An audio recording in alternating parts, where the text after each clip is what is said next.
오늘은 부활이요 생명이니 부활이요 생명이니 마지막 시간으로 나오라 두 번째 나오라 풀어놓으라 풀어 다지게 하라 이 세 가지에 대해서 좀 말씀을 드리고자 합니다. 우리가 그냥 말도 다 부활이요 생명이다 하는데 이게 참 잘 이해가 안 가죠. 또 오늘 마지막 설명까지 잘 들어보시고 우리가 성소에서 뜰의 시장에서 성소로 들어왔다 시험을 가는 거, 그죠? 이 관계를 잘 한번 생각해 보세요. 이게 지성소죠, 지성소. 여기 성소죠, 성소. 여기 제단이죠, 제단. 제단인데, 우리는 많은 분들이요, 성전 방마다만 바꾸다 하는 분들이 많이 있죠, 그죠? 짐을 한 짐 지고 와가지고, 무거운 짐을 다 지고 왔다가, 성전 방마다만 바꾸다는 분들이 너무너무 많습니다. 그러니까 우리들의 신앙이 어떤 단계인지 우리가 말로만 부활이요 생명이다. 아나스타시스 교회 부활이요 생명이다. 말만 할 게 아니라 실제 내가 어떤 상태에 있는지 나는 지금 성소까지 계단 통해 가지고 성소까지 들어있는 단계인지 아니면 성소 와서 법계를 모시는 단계인지 우리가 잘 한번 살펴봐야 한다는 거죠. 자, 이제 두 번째 단계, 두 번째가 나오라. 성소 단계입니다. 이거 첫째 날, 둘째 날, 셋째 날, 넷째 날, 다섯째 날, 여섯째 날, 일곱째 날 가운데 셋째 날이 씨 뿌릴 땅이 되고 나면은 이것이 넷째 날 내게 적용이 돼, 적용이. 이 씨 뿌릴 땅이 뭐랬죠? 이 씨는 땅속에 묻히고 썩고 죽어야 싹이 나와가지고 왜? 전부 다 돌고 영생을 산다 그랬죠. 반드시 씨는 뭐죠? 땅속에 묻히고 죽고 썩어야 뭐가 돼? 싹이 나오죠. 싹이 나와가지고 이 싹이 나온 것에서 꽃이 피고 열매가 맺어가지고 이 열매는 종자씨와 몰씨를 통해서 고린도서 9장 10절과 이사야 50장 10절은 뭐죠? 종자씨가 계속 돌고 뭐예요? 이것이 영생이다. 이렇게 설명했습니다. 이것이 내게 넷째 날 내게 적용돼야만이 전부 다 맛을 먹었다고요? 나하고 관계했다는 거죠. 지금 첫째 뜻이 뭐였죠? 빛이 와서 어디에 물려가지고 궁창에 만든 것이 이것이 첫째 날 뭐죠? 돌을 옮겨놓으라. 뜰의 시장이 있어요. 뜰의 시장은 셋째 날 넷째 날은 뭐죠? 내게 적용되는 시간이죠. 자, 요한복음 11장 43절에 보니까 이 말씀을 하시고 큰 소리로 나사로야 나오라. 카이 타오타 에이폰 포네 메칼레 에크라우센 라젤레 드로 나사로야 나오라. 뭐예요? 라잘레 드로 나사로야 나오라 불려요. 조금 이따 말씀하겠지만은 하나님이 우리를 부를 때요 그냥 이름 없이 부르지 않는다는 거죠. 반드시 뭐예요? 이명재야 나오라, 홍길동아 나오라, 꼭 이름을 부른다는 거죠. 나사로야 나오라. 라잘의 뒤로 어떻게 해요? 카이 타오타 에이폰 포네 메칼레 에크라우카센 라잘의 뒤로 이 말씀을 하시고 큰 소리로 외쳐 소리 질러가지고 뭐예요? 나사로야 나오라 부르다는 거죠. 그는 자신의 능력을 은밀하게 행하심으로 나사로를 살 수 있었겠죠. 아니 그냥 큰 소리 안 하고도 나사로 나와 하면 되잖아요. 근데 왜 큰 소리 하냐는 거죠. 나사로를 살릴 수 있는 그의 능력을 강조하기 위해서였다는 것입니다. 옆에 있는 모든 사람들에게 전부 다 들어라. 내가 지금 나사로 살 건데 너희들 알고 있느냐? 그러면서 그죠? 주변 사람이 전부 다 들을 수 있게 나사로야 나오라 이렇게 큰 소리로 외치고 있다는 것입니다. 즉 그가 이렇게 새로운 일을 왜 이루었는가? 왜 내가 이루고 있는가? 그걸 보여주기 위해서라는 거죠. 그가 크게 외친 데는요 이와 같이 역사의 위대함과 이 일을 이루는데 얼마나 큰 능력이 있어야 한다는 것을 모든 사람들에게 제자들에게 보여주기 위해 가서 그런 의도가 깔려있다는 것입니다. 또한 그가 외치는 것은요, 구den들이 함성을 질려와서 원기를 북돋우고 같이 죽음이 세력 앞에 도전하시는 자신의 힘을 새롭게 하기 위한 이런 것도 있었겠죠. 두 번째는요, 그가 큰 소리로 외친 것은 이 기적으로 다른 기적들의 표본을 삼기 위해서였다는 것입니다. 첫째, 복음은요, 복음의 부름을 표상하죠. 복음의 부름. 이 복음의 부름에 의해 가지고 죽은 영혼들은 죄의 무덤에서 나오게 되어 있다는 것입니다. 요한복음 5장 20절 보니까 죄의 무덤으로부터 부활에 대해 이미 말씀했죠. 실로 그는 죄의 무덤에 있는 자들에게 에스겔 16장 6절 보면 살찌어라 살찌어라 하고 소리를 살찌어라 네가 살아날찌어라 소리를 냈어요. 에베소 5장 10절 보니까 죽은 자들 가운데 일어나라 그랬죠. 어디요? 에베소 5장 10절에서는 죽은 자들 가운데 일어나라 그랬어요. 그러니까 에스겔 16장 6절에는 살찌어다라고 소리를 내는데 에베소 5장 10절에는 죽은 자들 가운데서 일어나라고 그랬습니다. 이걸 잘 비교하면 해보세요. 어떤 경우가 다르다는가. 두 번째는요, 마지막 날에 있을 선사들의 나팔 소리를 표상하고 있다는 것입니다. 이 소리를 듣고 땅속에서 잠자던 들을 전부 다 깨어나가지고 대심판관 앞에 소환할 거라는 거죠.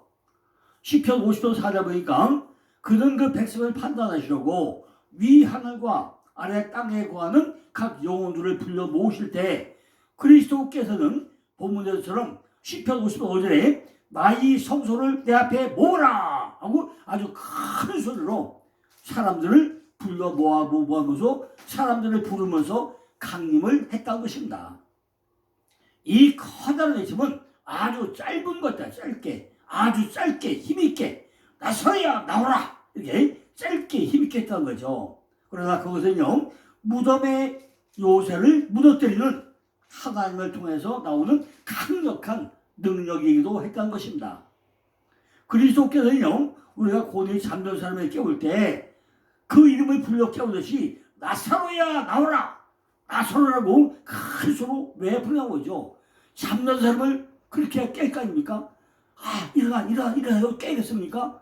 큰 소리로 무덤에 있는 자에게 나사로야 나오라 그래야 일어날 거 아니겠습니까?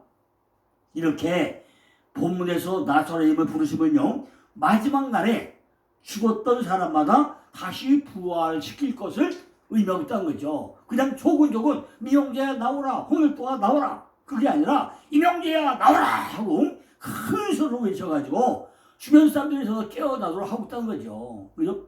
영혼을 깨운다는 거예요. 예수께서 그를 무덤에서 나오라 그것이 쉽습니까? 무덤에서 나오는 게 쉽다고요. 그러니까 아주 큰 소리로 강력하게 외치고 있다는 것입니다. 주님께서는요, 나사로가 이미 살아있어서 다만 그를 무덤 밖으로 불러내기만 하면 되는 것처럼 부르시고 계심을 우리가 볼 수 있다는 거죠. 주님께서는 나사로에게 살찌어라고 말씀하지 않았다는 거예요. 나오라고 했지 네가 살찌어다라고 하지 않았다는 것입니다. 다만 주님은 그에게 움직일 것을 명했다는 거죠. 네가 일어나 나와라 이렇게 움직일 것을 명했다는 거죠. 기적이 예수님이 뜨셨던 바대로 성취가 되었던 것입니다. 이에 대해서 44절에 죽은 자가 나왔다고 기록되어 있습니다. 이 기적은 우리의 호기심을 채워주기보다는 우리의 믿음을 확고하게 세우기 위한 의도에 따라 가지고 기술하고 있음을 볼 수가 있다는 것입니다. 왜냐하면 이 기적은 나사로가 무덤에서 일어난 것을 묘사하지 않고 나타난 결과, 즉 그가 나오는 모습만 묘사하고 있다는 거예요. 이 나흘 동안 나사로의 영혼은 육체와 분리되어 어디에 가 있었을까요? 이미 죽은 지 나흘째 됐던데 그 영혼은 어디에 가 있었을까?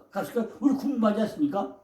성경을 보고 나면요, 죽었다가 다시 살아난 여러 사람들의 기록이 있잖아요. 어제 제가 구약의 3명, 신약의 3명, 나중에 사도 바울, 베드로 이게 8명의 예레부터를 보여줬잖아요. 그들 영혼이 어디에 있었을까요? 요한복음 11장 25절 보면 뭐죠? 예수께서 가라사대 나는 부활이요 생명이니 나를 믿는 자는 죽어도 살겠고 무릇 살아서 나를 믿는 자는 영원히 죽지 아니하니 이것을 내가 믿느냐 그랬죠. 에이펜 아우데 호 예수스 에고 에이미 해 아나스타시스 카이 해 조에 호 피스티온 에이스 에메 칸 아포나네 게세타이 이래 돼 있어요. 다시 읽어볼게요. 예수께서 가라사대 나는 부활이요 생명이 나를 믿는 자는 죽어도 살겠고 무릇 살아서 나를 믿는 자는 영원히 죽지 아니하니 이것을 내가 믿느냐 그랬죠. 에이펜 아우테 호 예수 에고 에이미 해 아나스타시스 카이 해 조에 호 피스티온 에이스 엠의 칸 아포테네 게사타이 그랬어요. 그죠? 에이펜 아우테 호 예수 예수께서 가라사대 말씀하시되 에고이미 예수 말씀하시되 해 아나스타시스 나는 부활이다 카이 해조의 생명이다 호 피스티온 믿는 자는 에이스 엠의 칸 아포단의 게스타이 죽어도 살자다 이렇게 말씀하시잖아요. 죽어도 살겠고라는 말이 우리가 이해가 돼요? 죽어도 살겠고 이게 무슨 얘기예요? 우리 한글 성경에 죽어도 살겠다고 번역하는데 이것이 참 애매하죠. 거꾸로 말을 바꾸면 뭐죠? 죽어야 살겠고 죽어야 산다 이렇게 하면 되잖아요. 네가 죽어야 산다 그러면 되니 죽어도 살겠고 이게 무슨 얘기예요? 잘 이해가 안 가죠. 나사로도 이미 죽었다고 했잖아요. 죽은 지 나흘 되었다고 냄새가 난다고 했잖아요. 무릇 살아서 나를 믿는 자는 그 말도 이해가 됩니까? 그죠? 무릇 살아서 나를 믿는 이해가 가요? 이거 참다 연결하면 네가 죽어야 살겠고 그 다음에 연결된 사람은요 살아서 나를 믿는 사람은 영원히 죽지 않을 것이다. 이렇게 하면 편하게 우리가 이해가 빠를 거 아니겠습니까? 이것은요 몸에 대한 약속과 영혼에 대한 약속이라고 할 수 있잖아요. 그죠? 왜 그랬죠? 첫째 몸에 대한 약속은 비록 몸이 죄 때문에 죽을지라도 그것은 뭐 죽으면 피할 수 없잖아요. 몸은요. 그럼에도 불구하고 그 몸이 다시 살아날 것이다. 뭐가 영이 살아난다는 얘기죠. 비록 인간에게 죽임이 선고된 데는 상당한 이유가 있고 또 죽음의 결과가 절망적인 것이고 또 죽음이 끈이 가게 해가지고 죽으면 매장되고 썩은 육체는 흙으로 돌아가고 인간이 형체가 없어져가지고 그를 찾아낼 수 없고 그러기에 이 강렬한 죽음 앞에 모든 인간이 굴박하여 미래의 소망을 버리지만은 그럼에도 불구하고 다시 살 거라는 사실을 본문은 우리에게 확고하게 선언하고 있다는 것입니다. 그게 무슨 얘기죠? 둘째는 영혼에 대한 약속으로 본문에 축복된 불멸에 대한 약속이 우리에게 주어져 있다는 것입니다. 살아서 믿는 자 카이파스 호존 살아서 믿는 자 곧 믿음에 의해 가지고 그리스도와 하나가 되고 그 하나님을 힘입어 사는 자 그는 결코 죽지 않을 거라는 거죠. 우메 아포단의 에스톤 아이오나 결코 죽지 않을 거라는 거예요. 우메 아포단의 에스톤 아이오나 결코 죽지 않을 거라는 거죠. 또한 영적인 생명은 절대로 소멸되지 않고 영원한 생명으로 승화된다는 것입니다. 이것은 육신의 생명이 끊어지나 영혼의 생명은 중단되지 않는다는 거죠. 영원히 산다는 것입니다. 이걸 내가 믿느냐? 피스 에이스 투톤 피스 투 에이스 투톤 이걸 네가 믿느냐? 피스 투 에이스 네가 믿느냐? 뭐 투톤 이걸 믿느냐 그랬어요. 이걸 믿느냐? 그런데 예, 아멘 이런 식으로 우리가 믿어야 될 거 아니겠습니까? 우리는 반드시 나사로처럼 죽어서 냄새나는 내 자신을 보아야 드디어 비로소 뭐죠? 모든 것을 내려놓고 이것 모든 것을 우리가 이해를 할 수가 있다는 것입니다. 예수님은 영생을 향하여 생명을 향하여 가치 있는 것을 전부 다 우리에게 말씀하고 있다는 거죠. 드디어 나사로에게 나오라고 명령하잖아요. 내 마음밭이 3일이 지나면 묻이 드러나고 3일째에 들어가면 동침이 돼야 돼요. 아까 뭐였죠? 이거 3일째 10분짜리 된 것이 넷째는 왜요? 내게 적용이 되다, 적용이 된다는 거죠. 아, 내가 3일째 된 날 씨 뿌릴 땅에서 내가 땅에 묻히고 죽고 썩어야 싹이 난다. 죽어야 산다. 죽어야 부활된다. 내가 죽어야 부활되잖아요. 이걸 지금 우리에게 셋째 날부터 넷째 날까지 뭐예요? 내게 통침이 돼야, 내게 적용이 돼야, 내게 나하고 관계 있다는 얘기잖아요. 자세히 보니까 뭐예요? 냄새가 나더라는 거예요. 보니까 부끄러운 마음땅이 많이 있다는 거죠. 아, 깨달아 보니까 씨 뿌릴 그 땅이 묻이 드러나가지고, 아, 드디어 저는 씨 뿌려가지고 거기에 내 씨가 묻히고 죽고 썩어야 싹이 나구나. 이것이 내게 동침이 되고 내게 적용이 된다는 거죠. 지식은 가질수록 점점 넓어진다는 거죠. 하나님의 말씀에 미칠 사역도 점점 커진다는 것입니다. 하나님의 말씀을 깨달으면 깨달을수록 점점 빛이 밝아진다는 거예요. 말씀을 사모하는 것만큼 반복되고 반복될수록 은혜는 넘치고 광명체가 커진다는 거죠. 낮이 된다는 것은 반드시 뭐예요? 시간이 필요하다는 것입니다. 큰 광명체가 계속 비칠 때 낮이 된다고 그랬잖아요. 해와 달과 별이 전부 다 돌고 돌면서 나에게 적용돼가지고 밝은 광명체가 될 때 낮이 되고 밤이 되고 아침이 오고 하잖아요. 아침부터 저녁까지 서서히 올라간 것이지 한꺼번에 휙 낮이 되고 한꺼번에 휙 밤이 되는 게 아니라는 거죠. 때가 시간이 필요하다는 거죠. 광명체가 되었으면 다음에는 발광체가 되어야 하는 거잖아요. 즉 말씀의 빛이 머리로 들어와가지고 머릿속에 적용된 것만이 내 안에 참빛으로 들어온다는 거죠. 즉 말씀의 빛이 머리로 들어와서 내 머리에 적용되는 것만이 내게 말씀의 능력으로 나타난다는 것입니다. 이것만이 예수님을 깨달을 수 있고 이것만이 능력의 말씀이 된다는 것입니다. 그죠? 빛은 빛과 빛이죠. 빛이 참되면서 뭐예요? 어둠이 점점 작아지겠죠. 이걸 나오라. 왜? 빛이 점점 비치니까 나오라. 이걸 표현하고 있다는 거죠. 에베소 5장 8절 보니까 너희가 전에는 어둠이더니 이제는 주 안에서 빛이라. 빛이 자들처럼 행하라고 그랬죠. 이게 뭐죠? 이제는 풀어놓으라.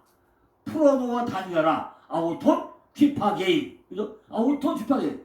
풀어놓아 다니라. 모두들에게 드디어 시성소로 들어가죠. 이것이 5살, 6살, 왜요? 위죠? 5살에서 뭐죠? 위하늘과 위하늘 새가 다르고 가운데는 짐승이 겨다니고 무슨 물속에는 물고 다니고 어쨌든 뭐죠? 아담. 그 사람이 만드는 단계죠. 이제는 풀어놓아 다니라는 거예요. 44절에 보니까 죽은 자가 수족을 배로 동이터로 나오는데 그 얼굴은 수건에 쌓였더라. 예수께서 그러되 풀어놓아 다니게 하라. 아우톤 휘파게인. 다니게 하라. 그는 수족을 배로 동이터로 나왔다는 거예요. 그것은 또 하나의 놀라운 일이었죠. 그가 장사됐던 때의 모습 그대로 같은 모습으로 나왔다는 것입니다. 이 사실은 지금 걸어오는 사람들이 다른 사람이 아니라 바로 나사로다. 나사로. 무덤에서 나온 사람이 이미 죽어가지고 배로 동였던 그 사람이, 그 나사로가 걸어 나온 것을 사람들에게 보여주고 있다는 거예요. 그가 지금 살았을 뿐만 아니라 건강하고 그러기에 수혈을 입고도 걸어 나올 수 있음을 지금 입증하기 위한 것입니다. 첫째는 우리가 이 세상을 하직할 때 가지고 가는 것이 무엇이 하는 거죠? 이것은 한 벌 수의 옷밖에 없잖아요. 관 속에 뭐 다 가져갑니까? 금덩어리 가져갑니까? 옷 한 벌 입은 거, 수의 한 벌 입은 거, 그밖에 관 속에 안 들어가잖아요. 무덤에서는 옷을 갈아입을 수가 있습니까? 없잖아요. 오직 한 번 입으면 그 끝이잖아요. 그런데 옷 입은 그대로 나오더라는 것입니다. 두 번째는 우리가 무덤에 어떤 모습으로 누워 있겠냐는 거예요. 눈이 감겼으니 거기서 무슨 지혜나 계략이 생길 수가 있겠냐는 거예요. 근데 바로 그 무덤으로 우리는 가고 있다는 거죠. 만약 우리가 죽은 사람이 살아나오는 것을 본다면 어떻겠습니까? 깜짝 놀라겠죠? 이제 그리스도는 그들이 놀람을 멈추게 해가지고 주변의 사람들에게 일을 시켰다는 거죠. 그를 풀어놓으라. 그의 수위를 느슨하게 풀어주라. 그렇게 했다는 거죠. 풀어놓으라. 수위는 집에 당도할 때까지는 입고 있어야 하리라고 말씀했다는 거죠. 구약시대 에녹과 엘리야의 승천은요, 장차 있을 성도의 승천은 하나의 시위였죠. 아, 엘리야가 승천했다, 에녹이 승천했다, 전부 다 보여줬는데 지금 나사로는 뭐예요? 묶인 채로 나오더라고요. 수위를 입은 대로 나오라는 거죠. 걸어 나왔다는 거죠. 한 승천한 사건은 족장시대의 중기에서 일어났지만은 한 사건은 모세의 율법시대에 또 일어났잖아요. 이제 신약시대에 와서 뭐죠? 나사로의 부활은 부활하는 가르침을 확증하게 해가지고 묶였던 대로 나오니까 풀어놓아 다니게 하라 그랬어요.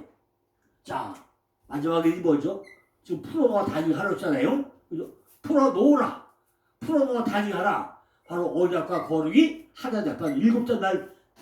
일곱째 곧 이루어지는 것입니다. 풀어놓아 다니라는 것은요, 언약과 안식이 한 단계 되는 것이 풀어놓아 다니게 하라는 얘기입니다. 지성소에 들어가서도 율법에 매인 종교생활을 무척이나 많이 하고 있다는 것입니다. 우리가 지성소에 들어가서 법계를 다 모시고 있다고 하는데도 우리는 뭐예요? 전부 다 매인 종교생활, 뭔가 묶인 종교생활, 거기에 수족을 묶인 대로 그런 삶을 너무 많이 했다는 거죠. 수건의 메인대로, 수건의 동일체로 얼굴은 수건에 쌓였더라.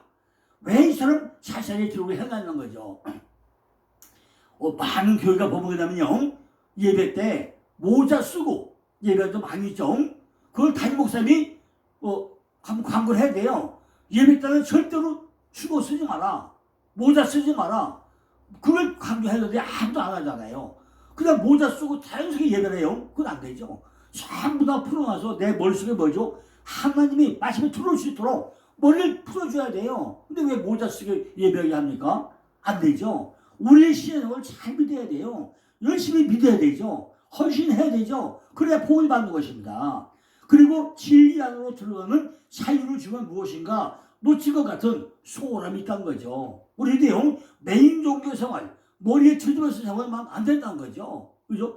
그러니까 천주교는 뭐죠? 전부 다 보자기 쓰고 예배하잖아요. 그건 안 된다는 거죠. 왜 수건을 쓰고 예배합니까? 그죠? 왜 동일권을 합니까? 그건 안 된다는 거죠. 그래서 율법으로 들어가가지고 애굽에서 벽돌 굽는 것을 계속 시키고 나면요, 할렐루야 하면서 또 너무 좋아하지 않겠어요? 왜 애굽의 사건을 돌아가냐는 거예요. 이건 지금 시작 시대잖아요. 복음의 시대잖아요. 우리의 근성이 뭐죠? 우리는 이제 풀어놓아 봐야 되잖아요. 묶이면 풀려야 되잖아요. 몇십 년 동안 애굽에서 식민생활을 했잖아요.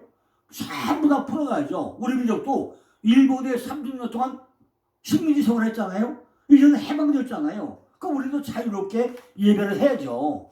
무엇인지 모르게 그 묶인 거에서 그리워하시면 되겠습니까? 우리는 박정희 대통령 시절을 참 그리워해야 됩니다. 저는요, 우리나라가 지금까지 이렇게 잘 보고 잘 사는 것이 뭐냐면 박정희 대통령이 있었기 때문에 우리나라가 지금 이 정도로 잘 산다, 이런 걸로 전 확신이 있는 사람이에요. 저는 월남 갔다 왔거든요. 그 월남에서 전부 다 달러를 벌어와서 경부 고속도로 만들고 한 것이 우리 파월 용사 그 가장 큰 힘 아닙니까? 이것이 또 파월 용사, 또 독일의 광부, 독일의 간호사, 이것이 우리나라 건국에, 우리나라 그 근대 산업에 얼마나 큰 역할을 했어요. 근데 지금 젊은이들은 전부 다 박정희 독자적으로 하잖아요. 이건 안 되잖아요. 우리는 자유를 줄여야 돼요. 전부 다 풀어줘야 돼요. 우리는 율법에서 묶여가지고 죽은 상태로 시상사하면 안 된다는 거죠. 그것을 비유로 들어서 지금 뭐죠? 44절에 설명하고 있는 것입니다. 오늘날 우리들을 보기하고 읽기하고 이렇게 자세하게 왜 기록을 해 놓았냐는 거죠. 그죠? 우리 삶 가운데 이렇게 전부 묶인 것은 없는가? 메인 것은 없는가? 이걸 왜 자세히 해가지고 그걸 전부 다 풀어놓아 다니게 하라는 거예요. 풀어놓으면은 제가 마음대로 다닐 건데 왜 묶어 놓았냐는 거죠. 요한복음 8장 살펴보니까 진리를 알지니 진리가 너를 자유케 하려고 했잖아요. 그렇다면 진리가 뭔가 우리가 알아야 될 거 아닙니까? 오늘 나사로를 통해서 하나님은 뜰의 말씀과 성소의 말씀과 시성소의 말씀이라는 3단계 설명을 통해서 자유를 누릴 수 있는 네 번째 단계로 들어가서 우리에게 자세히 설명하고 있는 거 아닙니까? 그러니까 우리가 이런 시장이 뭐죠? 우리가 부활이요 생명으로 들어가려고 하면은 우리에게 묶인 모든 것, 진리가 우리를 자극하는 것, 여기에 들어가야 된다고 하잖아요. 진리를 안다는 말은요, 요한복음 8장 31절에 그러므로 예수께서 자기를 믿는 유대인들에게 이르시되 너희가 내 말에 거하면 참 내 제자가 되고 오라고 말씀하겠죠. 하나님 말씀을 알았다면 너희가 내 말에 거하면이라는 이걸 적용해가지고 그 말씀이 내 것이 되는 사람만이 내 말에 거한다는 것입니다. 그 말씀이 내 것이 되는 그 사람에게만 참 제자의 자유를 누리게 한다는 거예요. 내 마음대로 사는 자유가 아니고 참 내 제자가 되는 자유로 들어가라는 거예요. 그죠? 제자는 반드시 누굴 본받게 되어 있어요? 스승을 본받아야 되잖아요. 스승 안에 있는 그 자유, 참으로 그분을 예수와 스승으로 모신 그 자유를 말하고 있는 거잖아요. 자유를 누린다고 해서 집에서 TV나 보면서 뒹구는 게 자유입니까? 그게 자유가 아니잖아요. 최근에는 인터넷 생방송을 통해 가지고 예배하는 잘 누리고 있어요. 그게 예배가 아니잖아요. 우리는 뭐죠? 요즘에 또 성경도 안 하잖아요. 핸드폰에다가 쫙 넣어도 이게 무슨 그래가지고 집에 성경을 읽습니까? 안 읽잖아요. 성경을 성경대로 세계 손에 들고 다니면서 읽어야지. 그게 교회가 왜 그걸 강조를 안 하냐는 거죠. 11조도요. 큰 교회는 뭐다? 다 온라인으로. 그거 되겠어요? 온라인으로 성경 딱 하면 교회 가집니까? 교회 안 가잖아요.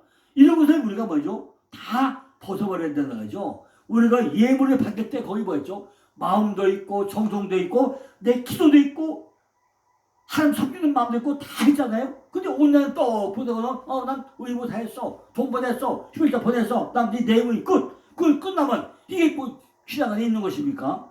이처럼 인간의 편의주의와 편량으로 뭔가 우리가 오해가 하고 있다는 거죠. 예배가 뭐야? 예배가 내 온몸을 전부 다 드리는 게 예배잖아요. 그런데 온날을 보내고 나서 나는 내 힘을 다했어 하고 그냥 일일이 가다 나면 이것이 무슨 시장 안에 있는 거냐고요. 이처럼 인간이 편의주의와 편량으로 우리는 자유를 오해하고 있다는 거예요.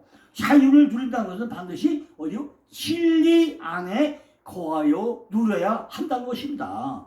사도행전 10장 30절 보니까 주 예수를 믿어라. 그러면 너와 내 집이 구원을 얻으리라고 했잖아요. 로마서 10장 13절 뭐죠? 누구든지 주의 이름을 부르는 자는 구원을 얻으려고 하니까 앞뒤 그냥 다 빼버리고 이름만 부르면 된다. 예수님 구원 받았습니까? 이게 앞뒤 잘리면 되냐고요. 그죠? 누구든지 주의 이름 부르면 다 구원 받아가 하니까 앞뒤 다 잘려버리고 그냥 이름만 막 부른다고 구원 받겠어요? 그죠? 내 마음에 믿어가지고 깨달아져야 믿어지는 것이지 그냥 그게 믿어지냐고요. 처음에는 성경을 깨닫는 단계 있잖아요. 깨닫게 되면 믿지 말라 믿게 되어 있잖아요. 진리를 내가 보고 듣고 깨달아서 마음에 믿어지면 그때 비로소 입으로 시인하게 되어 있는 것입니다. 내가 보고 듣고 느낀 거 아니면 신이 돼요? 미지가 미증, 거짓 증거란 말이에요. 로마서 10장에 뭐죠? 사람이 마음으로 믿어 의에 이르고 입으로 시인하여 구원을 이룬다고 했잖아요. 시인한다는 것은 내 입으로 주를 부르는 거잖아요. 그때 구원을 얻는다는 것입니다.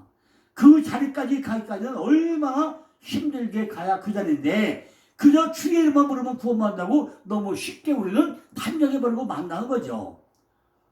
그렇게 쉽게 된다면요. 몇십 년 실컷 놀다가 죽기 직전에 주여 불려가지고 죽기 3초 전에 나 예수 믿습니다 하고 죽으면 끝나잖아요. 이 힘든 예수 왜 믿어요? 날마다 새벽 기도해야지 성경 읽어야지 이렇게 힘든 예수 왜 믿어야 되냐고요. 그죠? 죽기 전에 그냥 뛰어가고 끝나면 되잖아요. 우리가 뭔가 큰 오해가 있다는 것입니다. 그렇게 쉽게 가는 길이라면 무엇 때문에 어렵게 예수 믿게 된다는 거예요.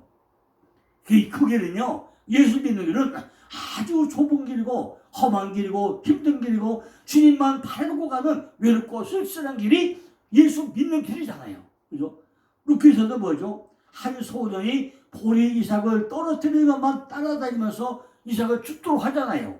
예수만 따라가면서 우리가 이삭을 주셔야 되잖아요. 마찬가지로 나사로도 수족을 메이처로 나오는데 단계마다 뭐예요? 차보다 나오라, 풀어놓으라, 풀어 달려라, 이런 단계 3단계를 왜 우리에게 설명을 하겠습니까? 마르다는 조금씩 그 일찍 오셨다면 오라비 나라 죽지 않을 거라는 생각은 아주 안타까움에서 하고 있잖아요. 그것도 이도 말이에요. 예수님 조금만 일찍 왔으면 우리 오라비가 안 죽었는데 지금 뭐 하는 거예요? 하잖아요. 그런데 조금 전에 마다 뭐라 했어요? 나는 부활이요 생명이 나를 믿는 죽어도 살겠구라는 말을 누가 얘기했어요? 나사로나 갈 때 이미 그 이전에 마르다와 마리아가 시장 하지 않았습니까? 그럼 그 믿어야지. 왜 안 믿어요? 그죠? 자, 우리가요 정말 오늘 이 말씀을 위해서 우리의 신앙을 재정립하길 바랍니다. 그래서 내일부터 뭐 할 거냐? 열매를 얻어, 열매를. 호세아서를 통해서, 호세아를 통해서 바로 우리가 열매를 얻으리라. 이 말씀을 가지고 또 한 3, 4일 또 말씀을 들으려 합니다. 어쨌든 간에요, 우리가 이번에 부활이요 생명이 이 말씀을 처음부터 끝까지 잘 들어보시고 또 들어보시고 한 번은 안 되겠죠. 반복해서 듣고 하다 보고 나면요, 뭐가 부활이고 뭐가 생명이고 뭐가 왜 우리가 매인 것이 뭐야, 묶인 거 뭐냐, 내게 묶인 거 뭐냐, 내가 짐승이 뭐냐, 이걸 우리가 잘 해결받아서 우리의 신앙생활이 하나님 보기에 합당한 정말 칭찬받는 그런 신앙들이 되기를 간절히 기원해 드리겠습니다. 감사합니다.